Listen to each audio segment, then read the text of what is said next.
Bonjour et bienvenue à tous pour ce webinaire dédié à la formation hybride. Je me présente, je suis Jordan Paquet, ingénieur pédagogique multimédia de formation, cofondateur de la société Lips et fondateur du projet TProf. La crise Covid-19 nous a tous touchés, et tout particulièrement le secteur de l'éducation et des EdTech, dont nous faisons partie avec TProf. Nous avons pu observer une forte perturbation des relations enseignants-élèves et des rythmes d'apprentissage. Et contre toute attente, une période finalement peu favorable à la découverte des nouveaux outils. Beaucoup de questions sont posées concernant la rentrée 2020 et c'est pourquoi nous allons essayer d'amener des réponses théoriques et pratiques concernant la formation hybride.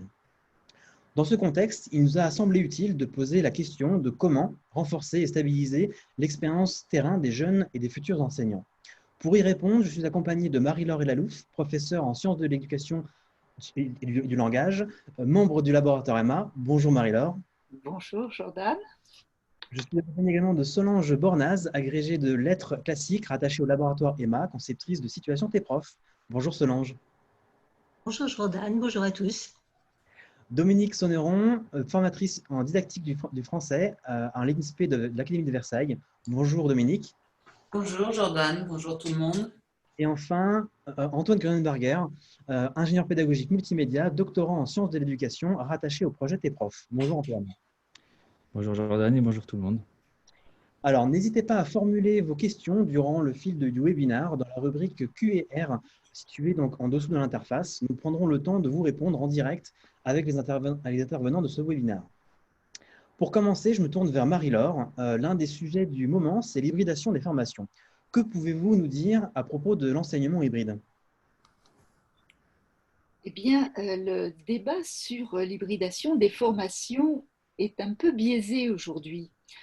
On peut légitimement se demander si c'est une norme qui tend à être imposée à l'occasion de la crise sanitaire ou si c'est un choix pédagogique fondé sur les potentialités respectives du présentiel et du distanciel. Quand la conception d'un simulateur d'enseignement a été proposée au laboratoire EMA, École Mutation Apprentissage de l'Université de Cergy-Pontoise, nul ne soupçonnait à ce moment qu'il pourrait être sollicité dans le cadre de la continuité pédagogique. En fait, le projet a d'abord été pensé au sens propre d'hybridation, comme croisement de deux espèces qui en produit une nouvelle, mieux adaptée aux besoins de formation des enseignants débutants. Le porte-greffe, c'est le présentiel, dans lequel ces derniers construisent conjointement leur identité et leur savoir professionnel dans l'interaction entre le formateur et le collectif de stagiaires. Et le greffon, c'est ce que la distance peut apporter que le présentiel ne fait pas suffisamment. Le temps de l'appropriation de gestes professionnels, soutenu par un entraînement sans risque pour les élèves, un accompagnement individualisé, des temps collaboratifs et réflexifs qui préparent à un prochain présentiel. Et ce que la distance peut apporter aussi, c'est le lien entre la formation à l'INSPE et le lieu de stage, en renforçant ainsi le caractère intégratif de l'alternance. Merci Marie-Laure. Et quel est l'état de la recherche sur les formations hybrides ? Alors, très rapidement, on peut dire que les recherches sur l'enseignement hybride ne sont pas nouvelles, mais que c'est au tournant des années 2000 que l'attention a été attirée sur la nécessité de tenir compte des scénarios de formation intégrant les TIS dans leur dimension à la fois pédagogique, organisationnelle et matérielle pour en évaluer les effets. Une recherche de grande ampleur dirigée par Reginald Burton de l'Université du Luxembourg et associant des universités belges, suisses et françaises a construit un cadre de référence pour décrire les effets des dispositifs hybrides à partir des travaux de Charlier, de Chever et Peraya. Et ce cadre de référence comporte 5 dimensions. La première, c'est l'articulation entre les phases en présentiel et à distance. La seconde, l'accompagnement humain. Ensuite, les formes particulières de médiatisation liées à l'utilisation d'un environnement technopédagogique. Les formes particulières de médiation répondant à cette médiatisation. Et enfin, le degré d'ouverture du dispositif. Ce que nous vous proposons, c'est de revenir à la fin sur les 5 dimensions de façon à essayer de montrer comment TEPROF est indissociable des scénarios dans lesquels il peut s'inscrire. Merci beaucoup Marie-Laure pour ces éléments introductifs. La formation hybride repose en partie sur des outils donc, numériques et l'appropriation de ces derniers est un point important dans l'utilisation de ces derniers. Il nous semblait intéressant de présenter donc, la solution TEPROF qui s'intègre bien dans une formation hybride. Alors pour ce faire, je vous présente une petite vidéo. Hop. Voilà. Donc, qu'est-ce que TEPROF? TEPROF, tout d'abord, c'est un complément à la formation initiale basé sur le micro-enseignement. Il s'agit d'un outil de simulation de classe permettant aux joueurs de se mettre à la place de l'enseignant au travers de multiples situations virtuelles d'enseignement, de faire des choix pédagogiques pour conduire un atelier avec 5 élèves virtuels du cycle 1 au cycle 3, intégrant ou non des élèves à besoin d'éducation particulier. Cet outil est le fruit de plus de 10 ans de réflexion me concernant, allié de multiples compétences d'enseignement avec des enseignants et des enseignants-chercheurs tels que Marie-Laure Elalouf, Vincent Coruble sur la partie intelligence artificielle, Franck Jamet sur la partie psychologie de l'enfant, Solange Bornaz sur la partie sciences de l'éducation. TEPROF s'utilise en présentiel et en distanciel de manière autonome ou en groupe. Et l'intérêt des groupes tels que les binômes, c'est que cela favorise le partage d'expériences ou encore la confrontation d'idées autour des gestes professionnels. L'avantage, c'est que l'enseignant formateur a une liberté d'usage relative à l'utilisation de TEPROF et qu'il peut apporter une plus-value dans l'analyse de ces dernières et bien plus encore, comme nous aurons l'occasion de le voir avec Dominique dans la suite de ce webinaire.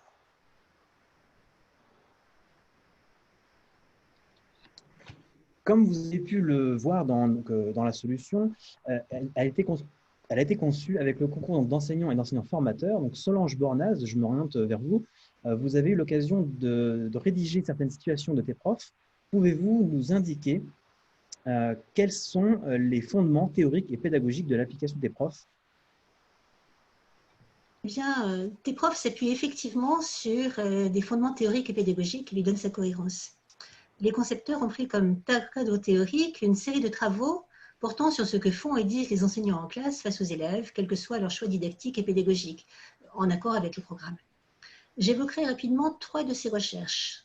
À partir de l'observation des pratiques enseignantes dans des classes réelles, elles permettent d'analyser les interactions dans la classe entre l'enseignant et les élèves.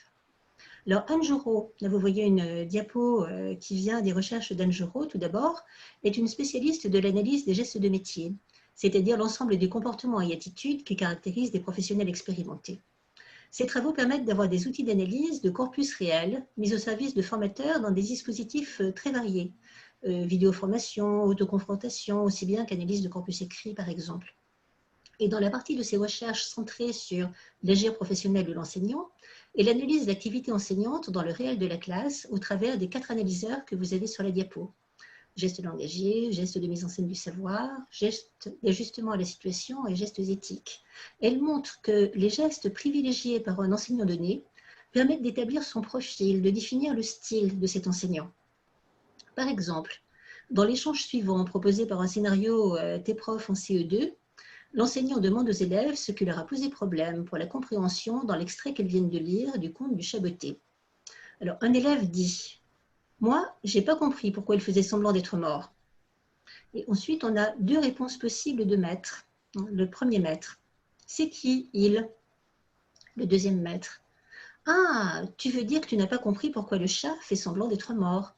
Les autres, qu'est-ce que vous en pensez? Alors, le premier maître se voit comme le garant de la langue et il demande à l'élève, dans une formulation qui d'ailleurs pose problème, de reformuler la question pour élucider l'emploi du pronom « il ». Dans la séance, en fait, l'élève ne comprendra pas ce que demande l'enseignant, qui finit par interroger quelqu'un d'autre. L'échange n'aura donc pas permis à l'élève d'améliorer ses compétences linguistiques et il le prive aussi de la réponse souhaitée au problème de compréhension qu'il soulevait. Le deuxième maître, si on peut revenir à la diapo précédente, le deuxième maître formule à la place de l'élève ce qui permet de donner à tous un modèle linguistique valide. C'est important et de poursuivre l'objectif visé pour la séance, comprendre un épisode un peu obscur d'un récit de ruse. Demande linguistique, reformulation, on a deux choix qui, sur le plan des gestes langagiers, sont très différents. Alors, une deuxième recherche qui a nourri le cadre théorique est celle de Dominique Bucheton, qui s'intéresse également aux gestes professionnels de l'enseignant au service de la formation des maîtres du premier et du second degré. Dominique Bucheton se centre sur les préoccupations de l'enseignant et les choix qu'il doit faire dans l'action. En effet, tout enseignant est confronté en permanence à ce que Bucheton et Soulet ont appelé un multi-agenda, car être enseignant, disent-ils, c'est faire 36 choses à la fois. Bucheton et Soulet ont proposé une grille d'analyse de l'activité enseignante selon les 5 analyseurs que vous avez sur la diapo. L'objet de savoir, le savoir visé, les gestes de tissage, l'atmosphère, le pilotage des tâches et les modalités d'étayage. Pour donner accès au savoir visé, l'enseignant doit maîtriser en même temps, autant qu'il le peut, tous les paramètres de la conduite de classe. Et c'est ce qui pose effectivement problème aux enseignants débutants. Tes profs permettent en quelque sorte d'arrêter le temps et de laisser à l'enseignant en formation la possibilité de réfléchir avant de faire son choix. Choix entre des postures ou des gestes professionnels qui sont différents. Dans l'exemple qui va suivre, toujours en CE2, l'enseignant lance la lecture du conte Le Chat botté. Donc il termine sa présentation en disant « Et quand le meunier meurt, vous allez voir comment ses 3 fils se partagent son héritage. » Un élève intervient. « Ça veut dire quoi, son héritage ?» Un premier maître peut dire « Bonne question, prends le dictionnaire et lis-nous la définition. » Un deuxième maître. « L'héritage du meunier, c'est ce qu'il laisse à ses enfants après sa mort. Vous allez voir comment ça se passe dans le conte. » Demander aux élèves de chercher un mot inconnu dans le dictionnaire, comme le fait le premier maître, peut sembler une bonne solution. Mais on constate, dans la suite du scénario, qu'il faut beaucoup de temps à l'élève pour trouver le mot « héritage » et que la définition donnée, patrimoine transmis par succession, lui reste incompréhensible. L'enseignant pensait saisir l'occasion de faire utiliser le dictionnaire à bon escient, mais ce choix a gêné le lancement de la séance de lecture. Le deuxième maître a une autre réaction. Il explique rapidement le sens du mot en contexte, ce qui permet de répondre à l'élève et de lancer l'activité de lecture qui a été prévue. Anne Jorot comme Dominique Bucheton permettent donc de décomposer l'ensemble d'une pratique en micro-gestes que l'on peut analyser et dont on peut suivre les effets sur la suite de la séance. Mireille Brigaudiot, enfin, dans le cadre de la recherche PROG et NRP, puis dans ses recherches personnelles, a cherché à comprendre ce qui, à situation didactique identique et dans des milieux socioculturels comparables, permet aux élèves fragiles de progresser, au contraire les empêche d'avancer. Cette recherche s'inscrit explicitement dans la continuité des travaux de Vygotsky, notamment pour l'importance des interactions langagières et pour la zone proximale de développement, et des travaux de Brunner pour l'attention portée aux conduites d'étayage. La recherche PROG a appelé micro-enseignement tous les micro-gestes qui s'inscrivent dans le tout venant des activités de la classe. Il s'agit par exemple de la manière dont l'enseignant présente une activité aux élèves. S'il n'y a pas de clarté cognitive, au sens d'explicitation à hauteur d'enfant de ce qu'il va faire et de ce qu'il va apprendre, on écarte d'emblée les élèves qui ne sont pas déjà en phase avec les attentes scolaires. Autre point de l'agir enseignant pointé par cette recherche, la manière dont l'enseignant réagit à une réponse erronée. Va-t-il l'écarter, plus ou moins gentiment, demander à un autre élève de donner la bonne réponse, ou bien va-t-il prendre en compte la réponse erronée pour aider l'enfant à avancer? Pour éclairer ce point, je vais prendre un exemple emprunté à langage et école maternelle. Une enseignante emmène au gymnase ses élèves de grande section qui s'arrêtent devant des panneaux qu'ils n'ont encore jamais vus devant leur école. L'enseignante explique qu'il va y avoir des élections, qu'on va coller ici des affiches pour que les parents sachent pour qui ils peuvent voter. On appelle ça des panneaux électoraux. Et un enfant dit, ce que vous voyez sur la diapo, « Mon papa, il est taureau et ma maman, elle est balance ». Un premier maître peut dire « Et moi je suis poisson, allez les enfants, on y va ». Un deuxième maître peut dire « Quand il y a une bêtise à dire, toi tu es toujours là, allez les enfants, on y va ». Et un troisième maître « Ah, je comprends, tu as entendu taureau et tu as pensé à des mots qu'on dit par rapport au mois de naissance. Moi j'ai dit électoraux. Les panneaux électoraux, c'est les panneaux pour les élections, c'est autre chose. » Dans les deux premiers cas, on ne fera pas avancer l'enfant, même si une des réponses permet au moins de ne pas dégrader son image pour lui et devant les autres. Dans le troisième cas, le maître accueille positivement le propos de l'enfant. « Ah, je comprends. » Il donne de la valeur au travail d'interprétation fait par cet enfant à partir de ce qu'il a entendu et cherché à comprendre. Tu as entendu taureau, tu as pensé à des mots qu'on dit par rapport au mois de naissance. Le maître explique ensuite d'où vient l'erreur. Il donne la réponse pertinente en des termes que l'enfant peut comprendre. Taureau et électoraux, c'est deux choses différentes. À partir de là, on peut faire avancer tous les enfants. Il faut du temps et il faut un vrai travail de formation pour que ce type de réponse devienne un réflexe chez les enseignants. Un propos d'élève, des réponses possibles d'enseignants, du temps pour réfléchir, et ensuite l'observation des effets sur les élèves, c'est la base de l'application des profs. Merci Solange pour cette intervention sur les fondements théoriques et pédagogiques de tes profs. Je vous propose de prendre quelques minutes avec Antoine Grunenberger pour une petite démonstration de l'application de tes profs. Tout à fait. Alors, on va commencer une démonstration qui nous permettra de donner, disons, plus de résonance après, notamment aux propos de Dominique. Alors, lorsque vous vous connectez à votre session T-Prof, vous obtiendrez, vous arriverez directement sur un module de formation sur lequel vous aurez été invité à suivre ou sur lequel que vous aurez acheté au regard du parcours dans lequel vous vous situez. Dans ce module, vous avez différents éléments, bien sûr, donc une brève description, une introduction qui vous rappellera les constituants de nos différents produits, à savoir les cycle 1, cycle 2, cycle 3 issus de T-Prof Initiation et les modules issus de l'école inclusive. Par la suite, vous avez également la possibilité d'avoir une prise en main de l'outil, c'est-à-dire une petite assistance ou un tutoriel très bref sur le fonctionnement de l'outil en lui-même. Afin de donner plus de résonance aux propos qui vont suivre, je vais d'abord vous présenter la situation T-Prof Initiation dictée réflexive en CE2. Alors, chaque situation commence de la même façon, c'est-à-dire que j'ai tout d'abord une caractéristique de la classe qui me rappelle le niveau, que j'ai 5 élèves en même temps, et étant donné que c'est un simulateur de classe sur lequel nous sommes basés sur un groupe classe symbolique, les autres élèves sont en atelier autonome, mais pour autant, comme on le verra plus tard, il y a bien une compréhension générale du groupe. Vous avez également une partie contexte qui vous rappelle au final ce que vous êtes en train de faire et les objectifs à atteindre. Donc ça peut être des objectifs, disons, explicites, comme c'est le cas ici présent, soit ça peut être des objectifs plus implicites, comme c'est souvent le cas dans les modules de l'école inclusive. Et au final, ça permettra déjà une lecture au regard de la pratique justement des gestes ou des micro-gestes déformés.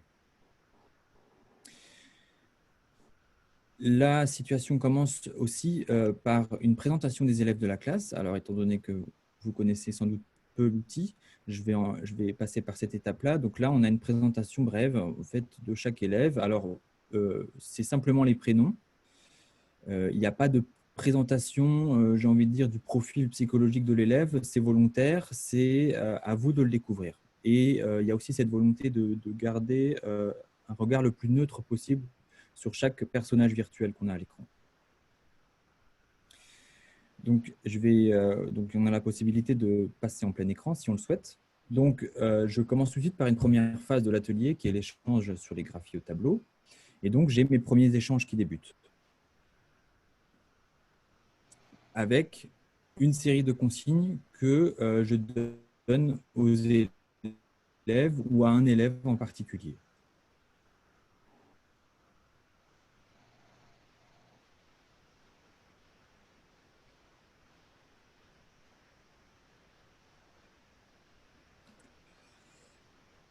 Donc voilà, je vais un peu raccourcir. Effectivement, donc, comme on l'a dit, c'est un simulateur échelle partielle. Donc la notion de temps a vraiment été volontairement étendue pour qu'on puisse se focaliser vraiment sur certaines parties des gestes ou des pratiques à acquérir. En fin de situation, j'obtiens un bilan. Donc j'ai la possibilité de consulter, disons d'avoir un premier retour sur la façon dont j'aurais réalisé la situation. Dans d'autres modules, j'ai également la possibilité, et ça c'est propre à l'école inclusive, d'avoir une retranscription du parcours et de voir au final, d'une manière un peu plus détaillée, les interactions que j'aurais eues avec les élèves virtuels et au final de déjà commencer une première pratique d'analyse réflexive sur mon propre parcours. À noter par ailleurs que la partie école inclusive, les situations de l'école inclusive permettent de s'adresser directement aux élèves ou de s'adresser au groupe en fonction des envies, des besoins, de comment on aura voulu, disons, colorer chaque situation de par nos choix. Voilà, donc ça c'est typiquement le module qui nous permet de choisir nos adressages. Ça, c'est ce qui se concerne principalement l'interface dédiée aux formés ou aux étudiants. Pour ce qui est des formateurs, il y a disons, un supplément qui vous permet en fait d'aller suivre les résultats que les formés auront obtenus lors de leur situation de formation. Alors, cette interface se présente sous cette forme-là. Vous avez la possibilité justement de consulter les bilans et d'avoir un premier rapport. Alors, je précise néanmoins que le bilan est envoyé vraiment à la décision de l'étudiant. Ce n'est pas un monitoring automatique, c'est vraiment chaque étudiant qui soumet son bilan à un formateur. Dans ces différents bilans, donc vous aurez la possibilité donc, de consulter les résultats obtenus. Alors, on parle de résultats, mais ce n'est pas forcément des résultats à proprement parler de notes, mais bien de bilans en général. Et alors, si j'arrive à atteindre l'autre formulaire, voilà, vous obtiendrez la retranscription du parcours obtenu, les statistiques en rapport avec le parcours et la retranscription si elle a lieu. Vous aurez la possibilité naturellement d'imprimer ce bilan afin de le conserver ou de pouvoir interagir plus tard avec vos étudiants. Voilà. Je vous remercie. Merci Antoine pour cette démonstration. Passons désormais à l'utilisation pratique de cette solution. Dominique Soneron, en tant qu'enseignante formatrice, vous avez eu l'occasion d'utiliser TEPROF avec vos étudiants et enseignants stagiaires en formation. Et il me semble que vous avez notamment 3 cas d'usage de TEPROF à nous présenter pour étayer les effets directs et indirects sur le développement professionnel. Alors oui, en effet, nous avons testé TEPROF avec des étudiants de Master MEF, c'est-à-dire la formation professeur des écoles, en Master 1 et en année de professeur des écoles stagiaire, c'est-à-dire 2e année, dans le cadre du développement professionnel. Alors, je précise que l'usage de TEPROF dans une visée formative doit être nécessairement intégré à un scénario de formation. Marie-Laure et Lalouf en a déjà dit 2 mots et on y reviendra par la suite. Et nous avons sur plusieurs sites INSPE des scénarios de formation qui visent d'une part à articuler en permanence théorie et pratique à travers notamment des séances d'analyse de pratique didactique en école, et d'autre part, qui insiste sur des gestes professionnels des futurs PE, tels que les ont théorisés Bucheton et Soulet. Solange Bornaz en a parlé tout à l'heure. Donc, TEPROF s'inscrit bien dans un scénario qui permet aux étudiants et aux stagiaires de se centrer sur les interactions avec les élèves dans des situations réflexives sans prise de risque. Alors, je vais présenter les usages de TEPROF que nous avons déjà utilisés en formation dans l'année 18-19 et dans l'année 19-20. Donc, la toute première utilisation de TEPROF que nous avons testée, c'était en présentiel et en fin d'année de formation de professeur des écoles stagiaires en juin 2019. Alors, comment ça se passait? Donc, après une phase dans une salle informatique, après une phase de découverte individuelle, les PE stagiaires ont joué à TEPROF en binôme. J'insiste là-dessus parce que c'est important d'être à 2. Donc, ils devaient systématiquement se mettre d'accord sur les choix de réponse, ce qui les obligeait à argumenter leurs propositions ou leurs objections. Et on leur avait demandé de noter les réponses sur lesquelles ils avaient eu du mal à se mettre d'accord. Ça a permis un premier recul critique entre eux. Cette phase était ensuite suivie d'une mise en commun qui a permis de revenir justement sur ces points de désaccord, et ce moment d'échange a contribué à une analyse réflexive.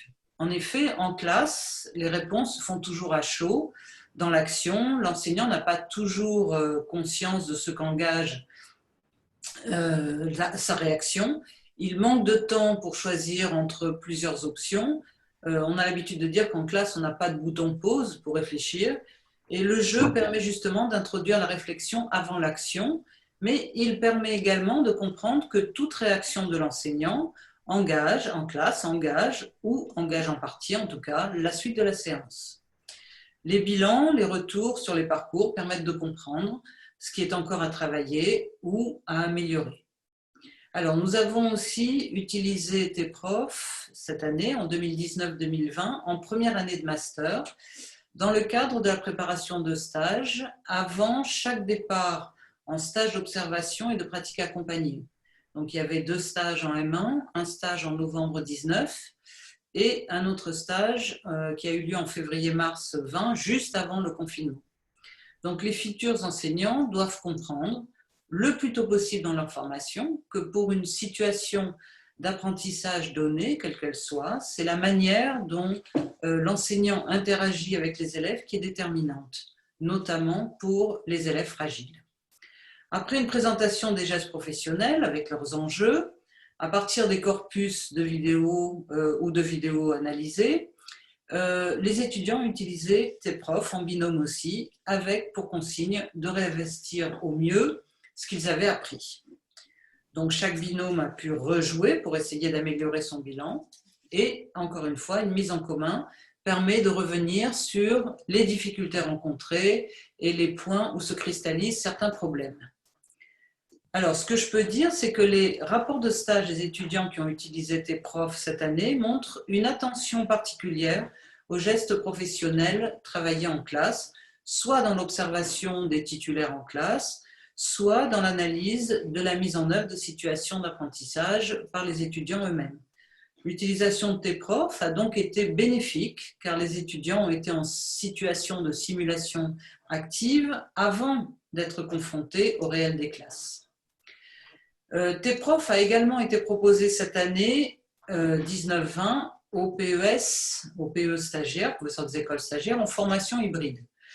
Alors, cette formation hybride a été conçue en urgence par une collègue lors de la crise sanitaire et elle s'intègre également dans un scénario de formation tel que je l'ai décrit, c'est-à-dire qui articule théorie et pratique et qui est centré sur les gestes professionnels de l'enseignant. Donc, il y a eu 3 temps dans cette formation hybride et je vais revenir sur ces 3 temps, sur ces différents moments. Donc, le premier temps classique, présentiel classique, dès le début de l'année, à chaque cours, ont été travaillées les attitudes de maître, les gestes professionnels et bien sûr, les premiers apports de recherche en didactique ont été également fournis en cours. Un second temps, qui était obligatoirement en distanciel, le formateur a envoyé des synthèses théoriques portant sur les situations didactiques choisies pour être travaillées sur TPROF, puisque le formateur a sélectionné quelques situations. TPROF a été présenté, les stagiaires avaient une consigne de travail pour travailler sur les situations sélectionnées et chaque stagiaire a disposé d'un temps de formation pour s'entraîner chez lui sur TPROF. Alors ensuite, il pouvait choisir de refaire plusieurs fois la même situation ou d'en essayer plusieurs.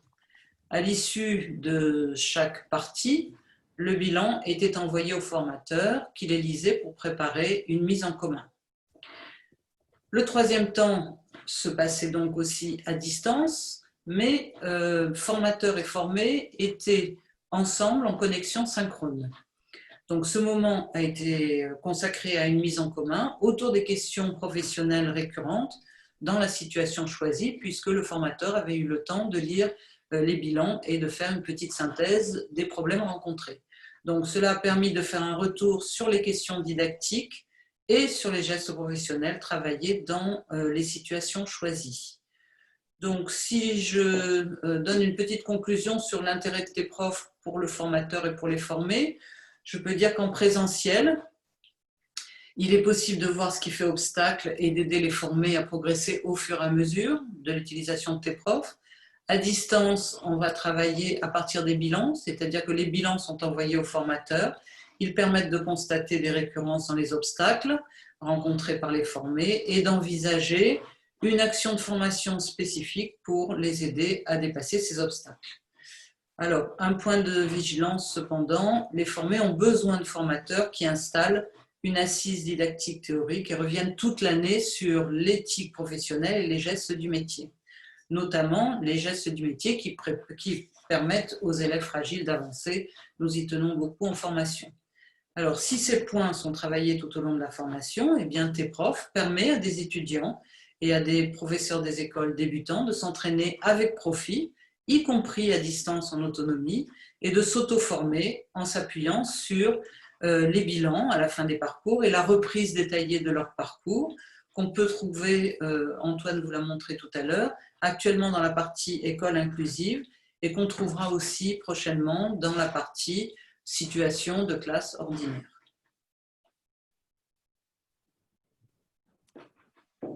Alors, nous n'avons pas de son, Jordan. Voilà. Merci beaucoup, Dominique, pour ces 3 cas d'usage très concrets et parlants dans l'usage de TEPROF. Notre présentation touche à sa fin. Marie-Laure, je vais vous proposer de conclure cette session avant de passer donc à la phase de réponse aux questions posées par les participants, et je vois qu'elles sont assez nombreuses. De ce fait, nous avons eu donc l'occasion de voir que TEPROF, on a vu donc TEPROF, on a vu ses fondements et ses usages. Marie-Laure, selon vous, au regard de tout ce qu'on a pu voir et dire au cours de cette première partie du webinaire, selon vous, quelle est la place de TEPROF en formation hybride? Alors, moi, ce que j'essaierai d'expliquer, c'est peut-être comment TEPROF peut être caractérisé au regard des différentes dimensions du cadre de référence qui permet d'étudier ces dispositifs hybrides et d'envisager les effets potentiels. Alors, je rappelle les 5 dimensions en essayant à chaque fois d'apporter une caractérisation de cette solution. La première dimension, donc, c'est cette articulation entre les phases en présentiel et à distance. Et on a vu que pour un débutant, apprendre à se centrer sur l'enfant qui cherche à interpréter des situations dont il est plus ou moins familier, ça ne va pas de soi. Et que les résistances, les doutes se travaillent dans la durée, en présentiel, au sein d'un groupe pluriel où peuvent naître des controverses professionnelles. Et le distanciel, lui, vient prendre le relais pour un temps d'appropriation que chacun peut moduler selon ses besoins. La deuxième dimension sur l'accompagnement humain, on peut dire que celui-ci se révèle essentiel. L'activité du débutant a besoin d'être soutenue sur les plans cognitifs, affectifs et on l'a vu, métacognitifs, et cela aussi bien en présentiel qu'à distance, sous des formes différentes, bien évidemment. La troisième dimension concerne les formes particulières de médiatisation liées à l'utilisation de TEPROF. Et là, on a vu que l'application ne cherche pas à imiter une situation de classe en tout point. La situation qui est proposée est lente, silencieuse, le nombre d'élèves est réduit, le joueur n'a pas à gérer l'espace et le temps. Antoine a expliqué qu'il s'agit d'un simulateur à échelle partielle.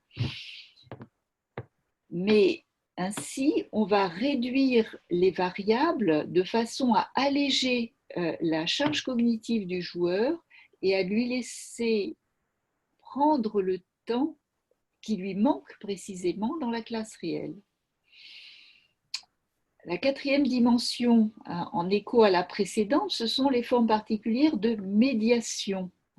Le dispositif technopédagogique tel qu'il a été conçu vise à modifier le rapport du sujet au savoir, à l'action, aux élèves qu'il se figure derrière les silhouettes du jeu, pour lui permettre de construire des chemins cognitifs, des routines, des manières de percevoir, de penser et de co-construire l'interaction avec les élèves. Et cinquième dimension, enfin, le degré d'ouverture du dispositif. On a vu qu'il existait une contrainte.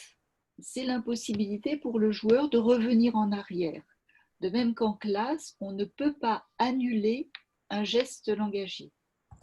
Mais en dehors de cela, le débutant a la possibilité de refaire à tout moment une situation pour en comprendre les enchaînements, les discuter en certains points, les discuter avec d'autres et avec le formateur, et que le formateur, de son côté, peut moduler le scénario en articulant présentiel et distanciel en fonction de ce qu'il perçoit de la professionnalité émergente, pour reprendre le concept d'Anne Jorot, mais aussi en fonction de contraintes indépendantes de sa volonté, comme celles, par exemple, qui ont été liées à la situation sanitaire. Merci beaucoup Marie-Laure pour cette conclusion. Passons donc désormais à la phase donc, de questions-réponses. Effectivement, je vois qu'il y a beaucoup de questions, donc on va tenter d'y répondre sans pour autant dépasser trop le délai convenu. Première question pour vous, Solange. Je vois qu'il y a 2 questions qui se regroupent. Comment faites-vous pour concevoir une situation et quels sont les critères qui ont été conçus pour les 17 situations interactives proposées? Alors, si on parle des critères, les critères étaient qu'il fallait des situations qui soient proposées dans les 3 cycles, de la maternelle et de l'élémentaire, donc des situations en école ordinaire et en école inclusive. Et puis, on s'est dit qu'il fallait des séances qui soient, je dirais, classiques, c'est-à-dire conformes à la fois aux programmes actuels et aux préconisations didactiques, des séances que des enseignants, y compris des débutants, seront vraiment, très normalement amenés à conduire quand ils ont des élèves de ce niveau-là. Compréhension en lecture, on l'a à tous les niveaux, à tous les cycles, dictée réflexive en CE2, entrée dans l'écrit en maternelle. Il y aura aussi prochainement des situations de lecture en CP, de lecture en CE1.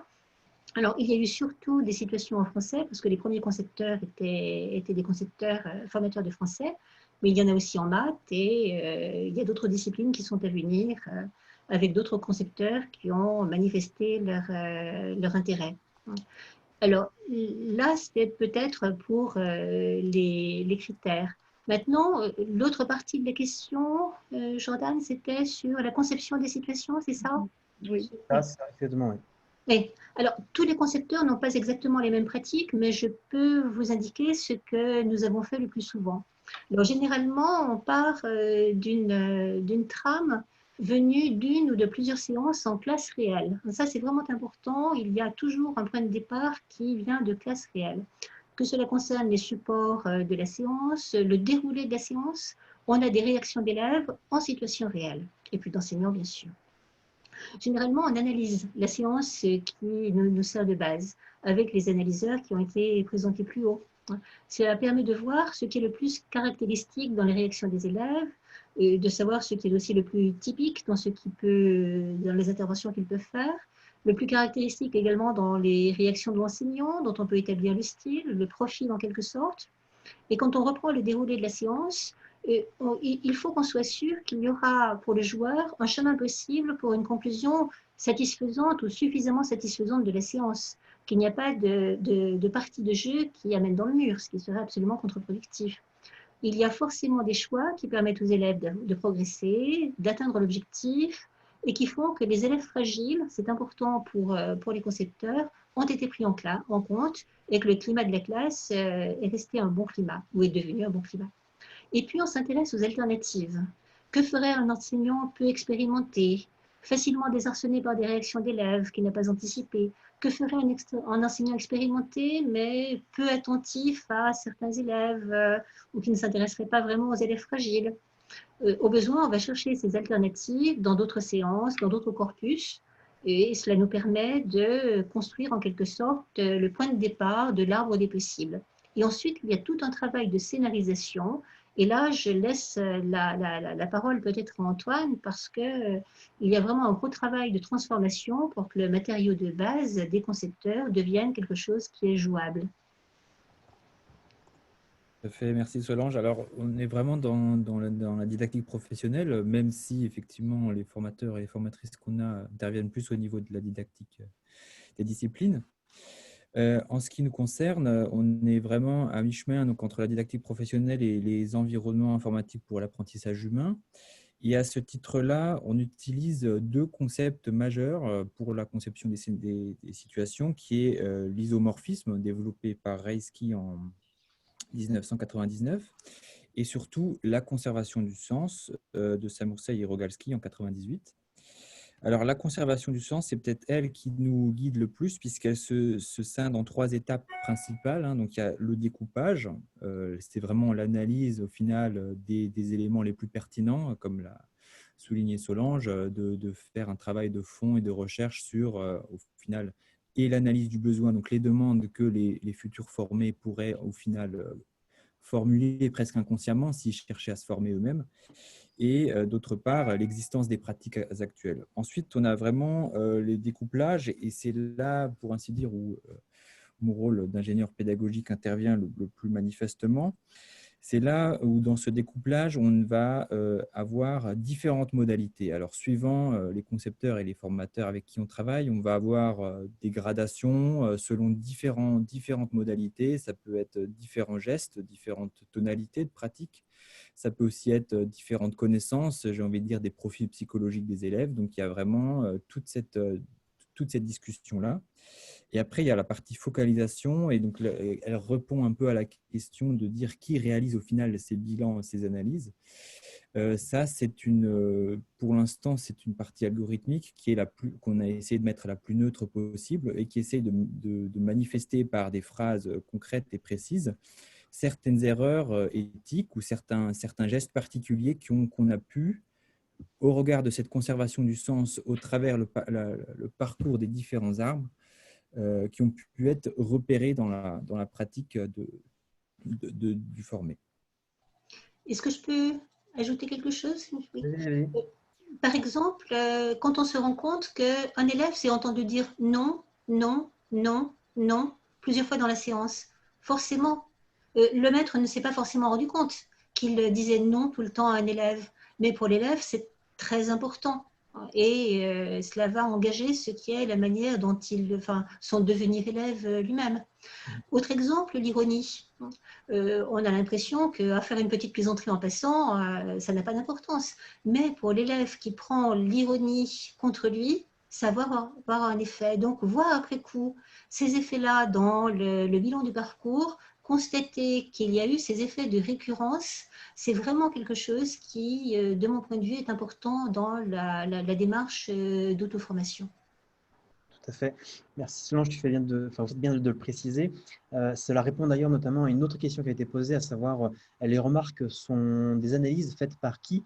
La réponse, je pense qu'elle est effectivement, elle a été donnée, c'est que toute enseignante, formatrice ou enseignant, formateur, ou enseignant-chercheur qui constitue, qui rédige une situation doit aussi porter l'analyse de la situation qui alimente du coup les feedbacks pédagogiques qui arrivent dans les bilans.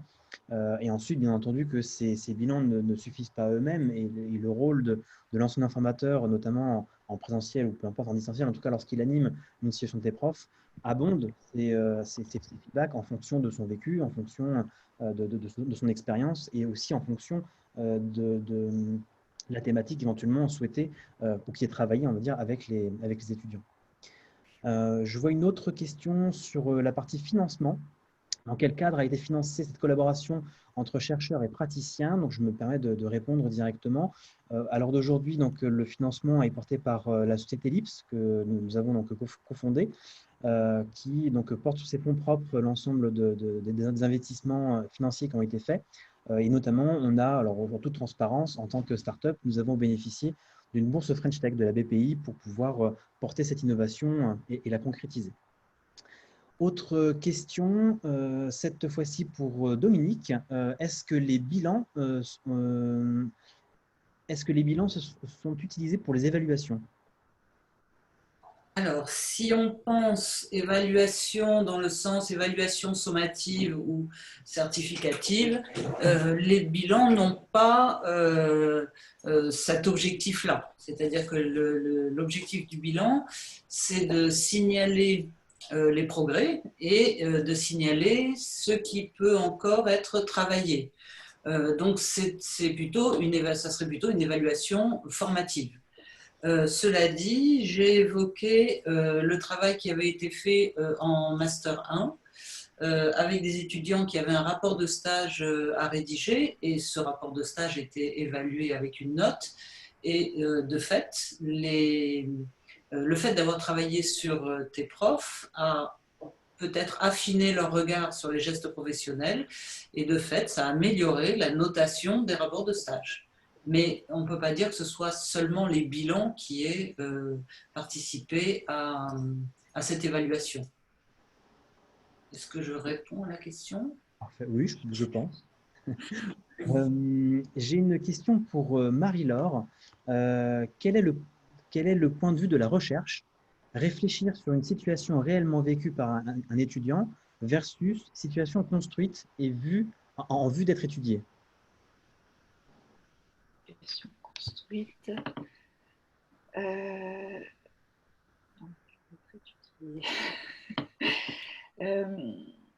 Oui, bon, je dirais,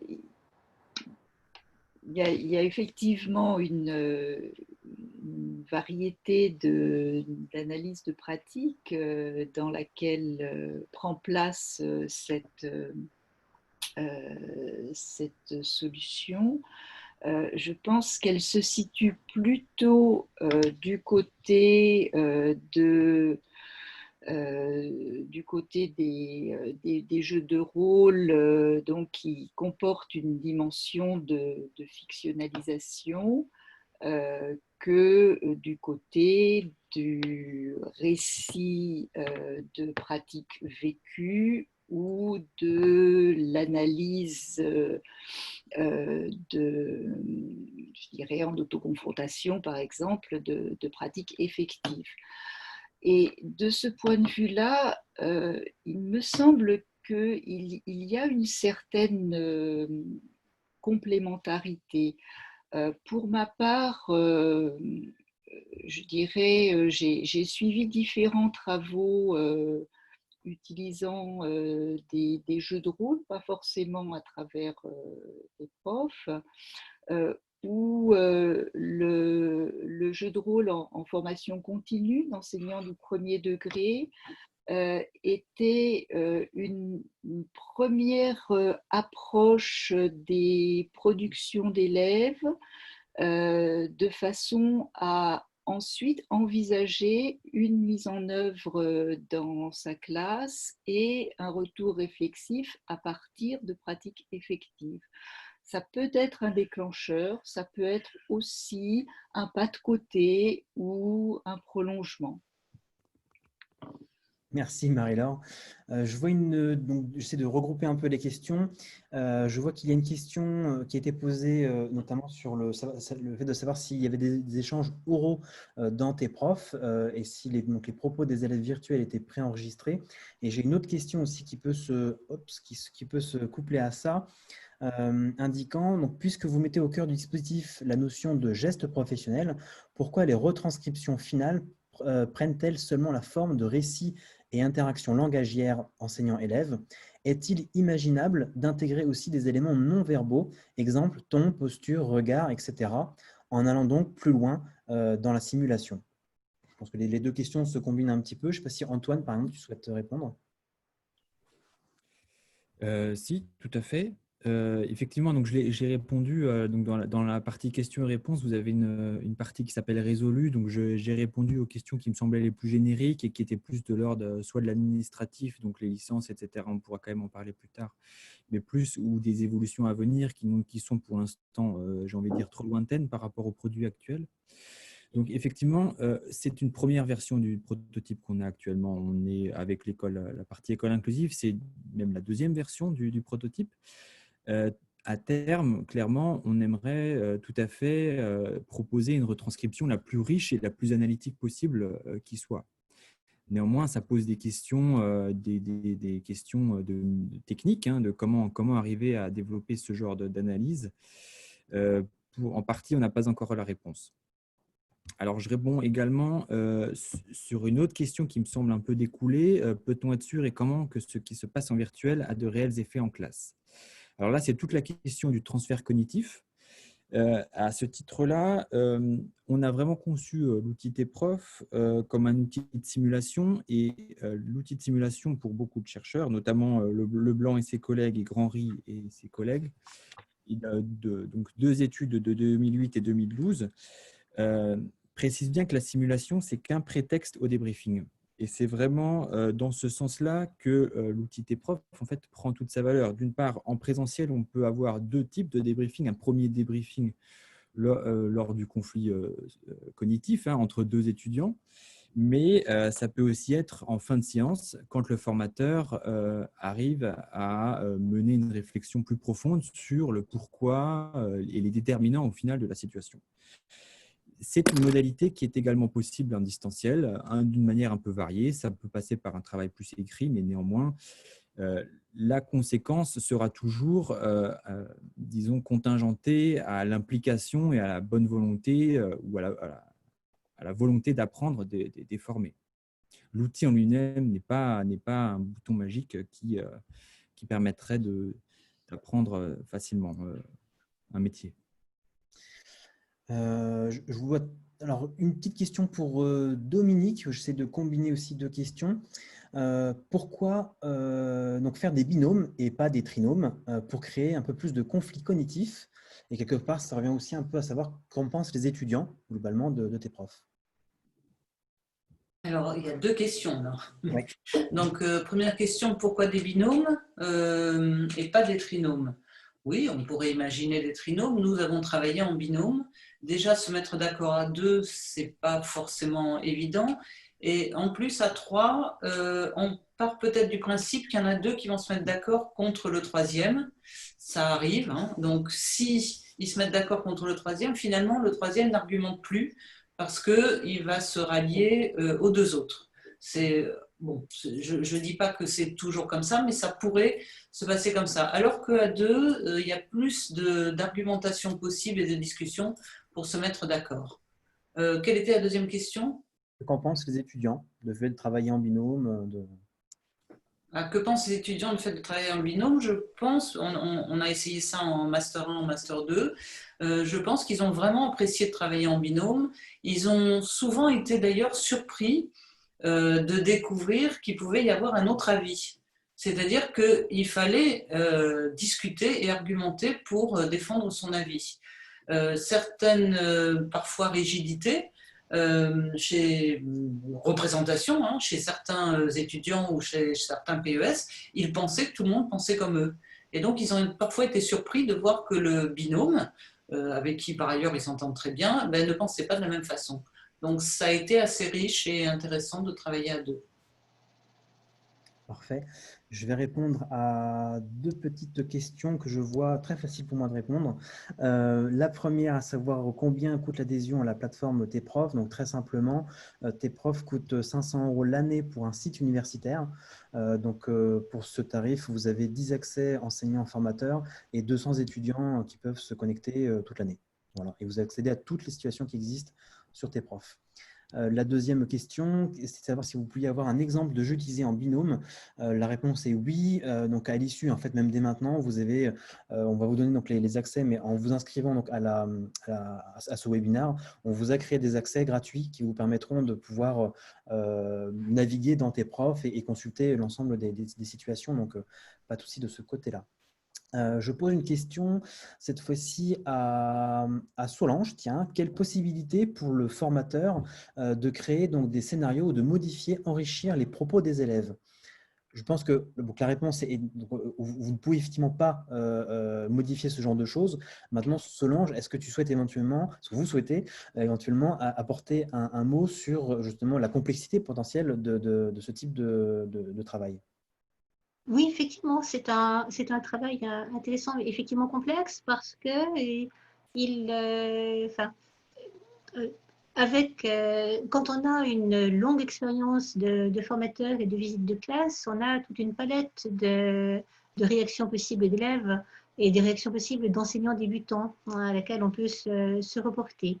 Mais il faut trouver quelque chose qui soit cohérent, c'est-à-dire que en supposant qu'il y a un élève qui va être un élève qui va être soit en difficulté dans une classe, ou bien un élève qui va être un petit peu a priori un peu rebelle, un peu pas vraiment intégré et qui va risquer de se manifester un petit peu à contre-temps, il faut lui garder une cohérence dans l'ensemble de la séance qui a été choisie. Il ne va pas changer d'attitude, de psychologie. Donc, c'est là que je reviens à ce qu'est le micro-enseignement et l'idée de micro-gestes, parce que c'est ce qu'est cette palette de micro-gestes qui nous permet d'avoir des attitudes, des réactions qui à la fois sont vraisemblables parce que puisées dans ce qui est un vécu, et pas que notre vécu, hein, tout ce, ce que la littérature très riche maintenant en didactique, en pédagogie, en sciences de l'éducation peut proposer.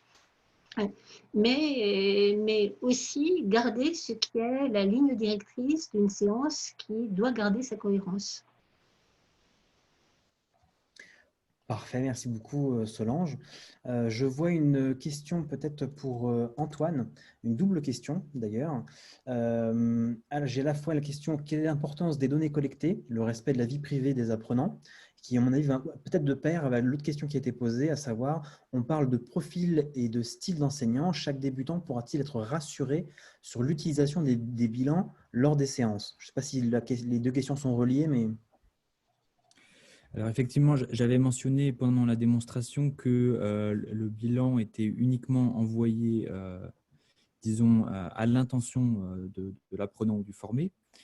Pour autant, effectivement, on ne collecte pas de données sur les apprenants. C'est simplement le bilan qui est envoyé au formateur. Et comme on l'a vu, ça dépendra au formateur de l'utiliser à bon escient.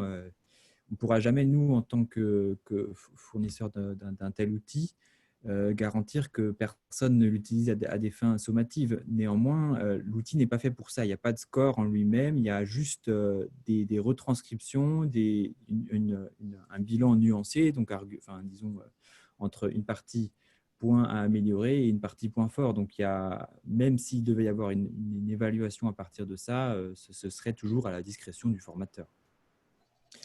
Quant au profil et le style d'enseignant, ça, j'avoue que j'ai du mal un peu à cerner la question. Peut-être que la personne peut reposer la question pour la cerner un peu plus clairement.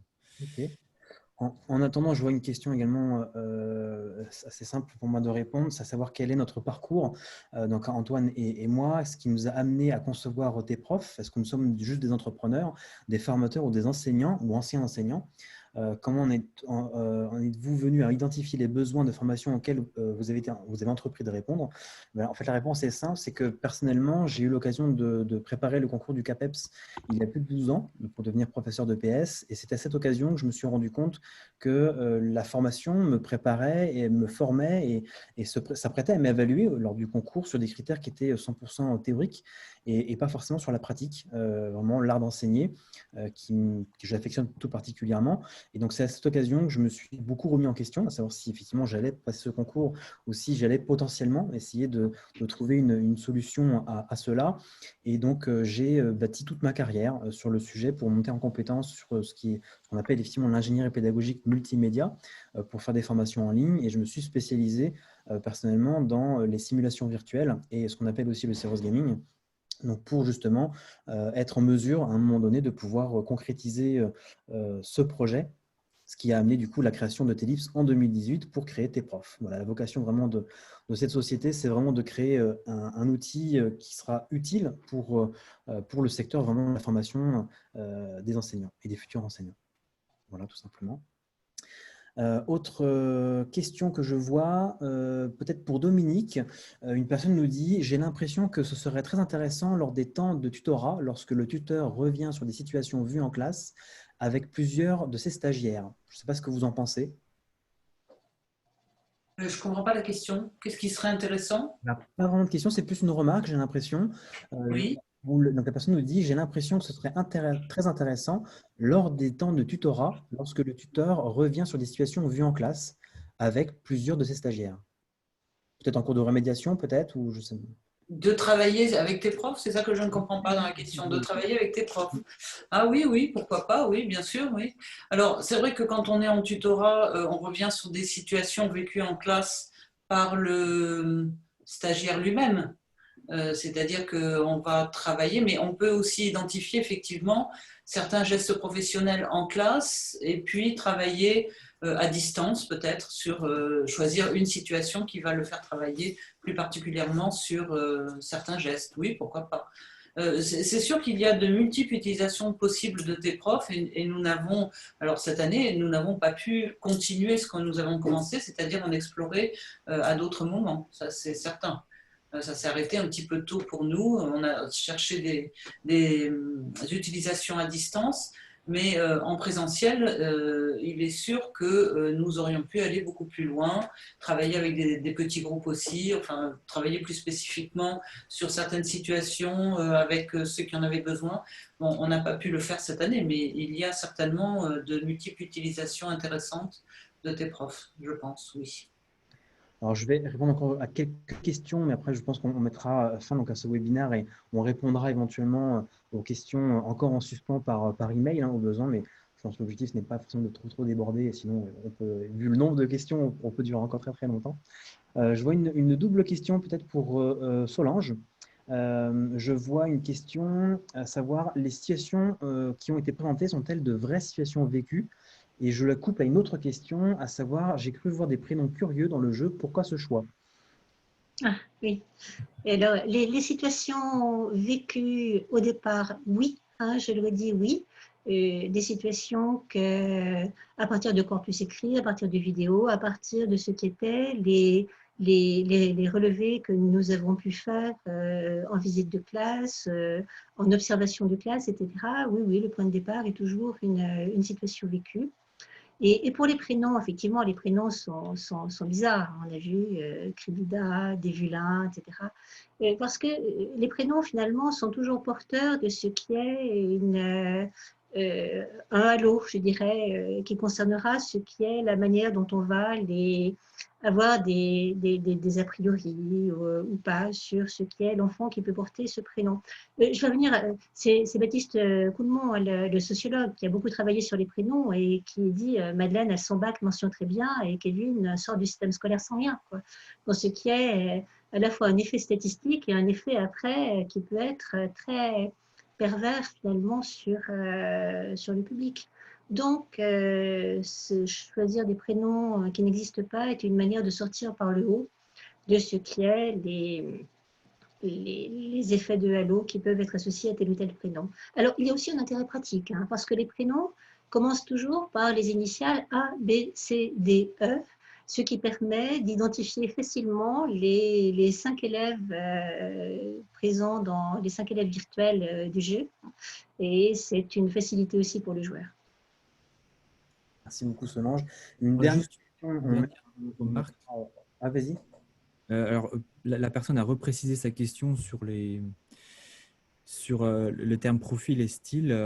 Donc, effectivement, c'est bien. Ce qu'il faut bien préciser, c'est que tes profs ne proposent pas une bonne solution à une situation. On a vraiment, donc en regard avec ce que j'ai mentionné sur le découplage, c'est que, étant donné qu'il n'y a pas de bonne solution, il y a différents styles naturellement qui apparaissent d'enseignement, différentes façons d'employer les gestes qui ont été mentionnés. Et en ce sens-là, nous, on ne peut pas discriminer ça objectivement. On peut, c'est des pratiques qui existent et on veut qu'elles puissent exister dans le jeu, à chacun après de déterminer à quoi elles correspondent vraiment dans la réalité. C'est peut-être moi qui ai introduit une ambiguïté tout à l'heure dans ma présentation, quand j'ai dit qu'il y avait toujours un chemin qui permettait de sortir de la situation en étant finalement en ayant le sentiment que la séance avait été conduite à son terme. Cela ne veut pas dire que c'est la bonne réponse. mais pour l'application et pour le joueur, ce serait quand même assez consternant qu'il y ait un certain nombre de situations qui fassent qu'on en sort déprimé en se disant que finalement les élèves ne pouvaient pas apprendre grand-chose et qu'il n'y avait pas de réaction possible qui permettait d'arriver à une fin de séance où on se sente un petit peu, quand même, en tant que joueur simulant un enseignant, un peu content de ce qui a été proposé. C'est cela qui nous importait. Par exemple, dans l'extrait proposé par Solange, où l'on voit que le recours au dictionnaire a été infructueux, il ne s'agirait pas d'en conclure qu'il était écarté dans toute situation. On se situe au lancement d'une séance de lecture et l'objectif est d'amener les élèves vers la lecture, et c'est en tenant compte de ces caractéristiques-là que ce choix se trouve moins judicieux qu'un autre. Mais on est toujours, c'est toujours référé à une situation donnée, à un moment donné et des élèves particuliers. Sachant que les enseignants débutants se font facilement piéger par les digressions. C'est-à-dire qu'un geste qui en soi est parfaitement valable, oui, mais là c'est une digression. Donc non, parce qu'il va leur faire perdre de vue l'objectif de la séance et leur faire perdre les élèves. Et puis, si je puis juste ajouter quelque chose, il y a aussi des chemins qui sont des chemins possibles pour une classe tout venant, mais qui peut-être fera perdre des élèves fragiles. C'est-à-dire que le gros de la classe va progresser et apprendre, mais peut-être pas les quelques élèves qui auraient encore plus besoin que les autres d'apprendre. Donc là aussi, il y a des nuances qui, pour nous, sont importantes. Merci beaucoup. Alors, juste pour conclure, une toute dernière question et après, on s'arrêtera là. Pour Dominique, en tant qu'enseignant formateur, faut-il maîtriser toutes les situations de tes profs pour l'intégrer en formation avec les étudiants? La réponse est non. Est-ce que je peux développer? Voilà, donc on va partir du principe que les situations ont été conçues par des enseignants qui maîtrisent leur discipline. Donc la situation, a priori, on la considère comme une bonne situation. Maintenant, là où on va travailler, c'est sur les interactions maître-élève.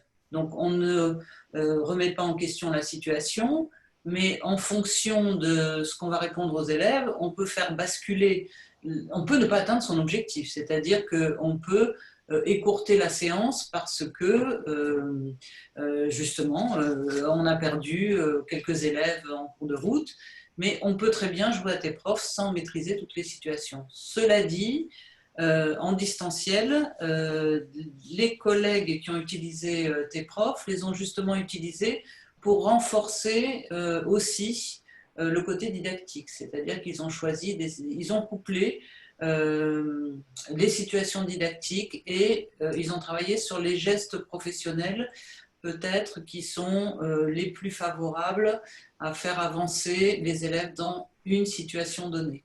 Voilà, c'est-à-dire que, étant donné qu'il y a eu la nécessité de travailler à distance, ils ont couplé ces deux choses-là.